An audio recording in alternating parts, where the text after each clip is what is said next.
But when the heck did polarization start to get worse? Because right now people are kind of used to it, but it was not Yeah, always this way.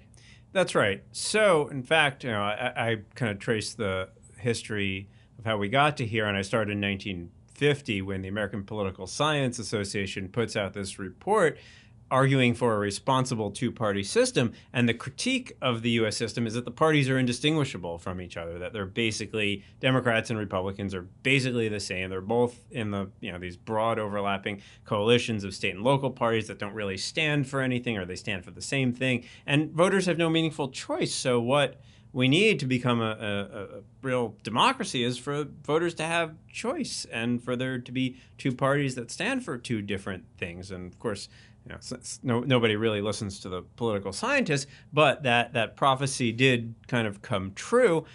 So starting in the 1960s, particularly around the issue of civil rights, the party started to realign. The Democratic Party, since the New Deal had been a coalition of Northern liberals and Southern conservatives, and once the Democratic Party comes to kind of own the civil rights issue, there go the Southern conservative Democrats who eventually migrate into the Republican Party. And starting in the 70s, 80s, you see culture war issues start to take center stage more and more in American politics, and politics begin to nationalize more and more. And what happens is that the Southern conservatives go from being Democrats to Republicans, and a lot of the Northeastern liberal Republicans go to becoming Democrats. So what used to be a kind of four-party system, a multi-party system with liberal Republicans and conservative Democrats alongside conservative Republicans and liberal Democrats, basically collapses, flattens into a two-party system. And really this really kind of speeds up in the 90s. There, we sort of think about the Gingrich takeover of Congress as kind of a watershed moment. But what Gingrich was really doing in that election was he was nationalizing elections, kind of taking away politics from the old all politics is local to focusing on the national platform of the Republican Party, and really engaging in a much more aggressive attack on the Clinton administration and Democrats in general. And that really starts a real kind of sea change in the way in which elections are conducted. And the fact that the House had been in Democratic control for basically for 40 years up until that point, there was kind of a sense, probably, from in the 80s and even to the early 90s, that Democrats basically had the House and Republicans were going to win the presidency most of the time, and Americans wanted divided government, so the party should work together. Well, Clinton wins in 92, so now Democrats can win the White House. Republicans take over Congress in 94, so now Republicans can win the House. And every election is a toss-up election, and so the competitiveness goes up of national elections, and the parties start to pull apart. Republican Party becomes more and more centered around Southern conservatives, much more conservative, the sort of liberal Northeastern wing that sort of represents the kind of traditionalist, kind of cautious, small c conservatism is gone, and Democratic Party, which had been split between kind of the urban, northern liberals and the southern western rural conservatives, becomes much more dominated by the northern and urban liberals. And so the images of the party in the public mind become much sharper. The parties stand for much clearer differences, and swing voters disappear. Cross-pressured voters are forced into one side or the other, and everything becomes about winning the next election, in which case the party that is the opposition party wants to make the governing party, the party in the White House, look bad, so there's no cooperation. And all of this kind of ratchets on itself, keeps getting worse and worse, more demonization, more sorting. And so we have this two-party system now in which there's really no overlap. And the radical thing really is a genuine two-party system in this country. That is the truly radical change. So we're, let's say, 27 years in, because Newt Gingrich won in 94, right? Yeah. So we're 27 years into this new polarization you describe.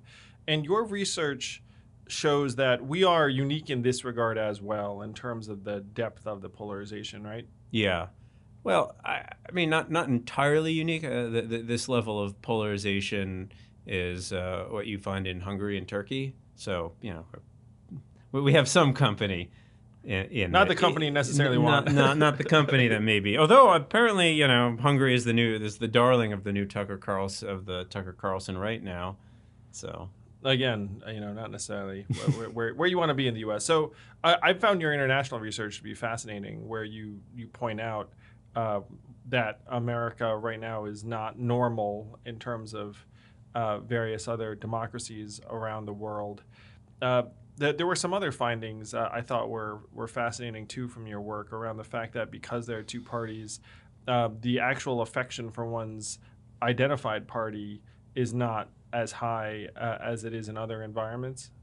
Yeah, so the cross-national stuff is really fascinating. There's been a growing amount of research on this in political science. So generally, political scientists try measure kind of how people feel towards their own party and how people feel towards the out party. So one of the things and it's not surprising, when you have more parties, people are more likely to feel good about the party that they're voting for, because when you have 5 or 6 parties, you're more likely to find a party that speaks to you or speaks for you. Yeah, exactly. And whereas when there's only 2 parties, a lot of people feel like they're voting for the lesser of 2 evils, or I don't really like either of the parties, but I got to vote for one because that's really all I have.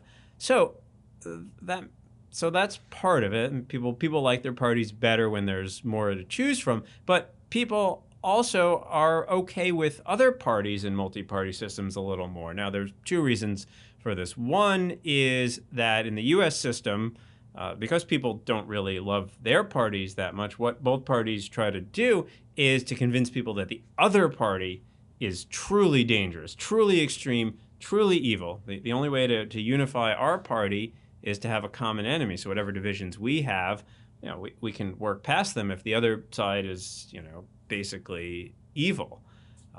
Also, because of the way that the geographic partisan polarization has worked in the U.S., most people are surrounded by people of the same party, so it's a lot easier to demonize the other party when you don't really know anybody who votes for them, and people who vote for them are people who have very different values and live in very different places. So those 2 things contribute. And in a multi-party system, there's no lesser of 2 evils argument, because if there's 5, you can yell, you can say the other party is too extreme, but then there's a bunch of other options. So that kind of negative campaigning is not quite nearly as profitable. And also, because there are multiple parties, there's going to be a few parties of the left in more rural areas and a few parties of the right in more urban areas. And so people are more likely to know people who vote for different parties. And so it's harder to dehumanize the other side if you actually know people who are in that party. Yes. And then you'd be like, oh, wait a minute, that person's in my carpool. They're not so bad. Yes. So I read something you wrote that you suggested the optimal number of parties would be between 4 and 6 inclusive. Is that right? I would say between 4 and 6. Now, I mean, that's my assessment. It's based on, a sense that, more than 6, it probably becomes a little harder to differentiate between the parties for voters. I mean, you want to give people some choice, but not an overwhelming choice. If you go to the grocery store and there's 30 different kinds of Cheerios. Yeah, streamline it for me, please. Yeah, give me some choice, but I'd like to have more than 2 choices of cereal.